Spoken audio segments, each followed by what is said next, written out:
औज़ुबिल्लाहिमिनश्शैतानिर्रजीम बिस्मिल्लाहिर्रहमानिर्रहीम। नाज़रीन, आज हम सबक पढ़ेंगे तख़्ती नंबर 7 खड़ी ज़बर खड़ी ज़ेर उल्टा पेश। हदायत को भी पढ़ लेंगे, इसका बड़ा हमें फ़ायदा होगा। खड़ी ज़बर खड़ी ज़ेर उल्टा पेश को एक अलिफ की मिकदार खींच कर पढ़ा जाए, जैसे बा खड़ी ज़बर बा। ठीक है, खड़ी ज़बर अलिफ मद्दा की जगह खड़ी ज़ेर या मद्दा की जगह उल्टा पेश वाव मद्दा की जगह है। नोट भी पढ़ लें, हरकत की तख्ती नंबर 4 से मुवाजना करवा के पड़ी और खड़ी हरकत का फ़र्क खूब समझाएं। यानी ये खड़ा ज़बर है और ये पड़ी ज़बर है, तो इसमें और इसमें फ़र्क हमने निकालना है।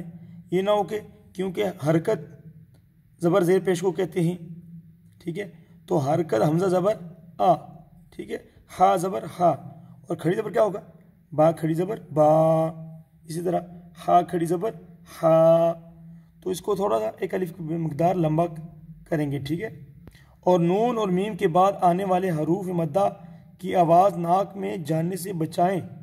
मसलन नून खड़ी ज़बर ना, ऐसे ना हो कि नून खड़ी ज़बर ना, नाक में आवाज़ ना जाए, ना नू नी। ठीक है, ये सबक आपको समझाया जाएगा और खाली से अदा करवाएंगे नहीं, ये इसमें नून की आवाज़ जो है ना नाक में न जाए।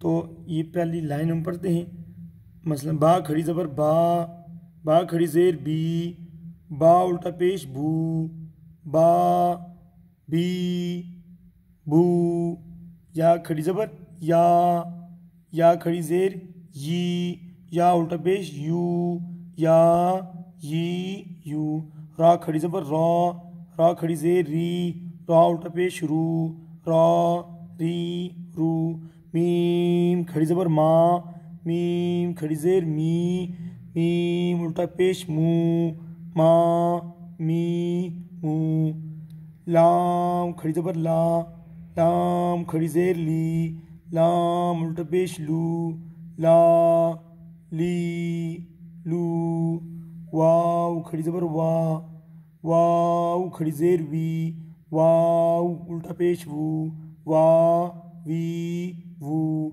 नून खड़ी ज़बर ना, नून खड़ी ज़ेर नी, नून उल्टा पेश नू, ना नी नू। नाज़रीन, आज हमारा इतना ही सबक होगा, क्योंकि 1-2 हफ्ते से मेरा गला काफ़ी ख़राब है, तो आपसे खुसूसी दुआओं की दरख्वास्त है। मेरे गले के लिए दुआ करें कि अल्लाह पाक मेरे गले को ठीक करें, और इसी तरह ये सबक ऊपर वाला सबक भी इसको पढ़ा जाए, 2-3 दफ़ा सुना जाए, ताकि आपको समझ आ सके। अगली नेक्स्ट वीडियो में इंशाल्लाह सारा सबक आपको पढ़ाया जाएगा। बहुत शुक्रिया, ओके, अल्लाह हाफिज़, अस्सलामु अलैकुम।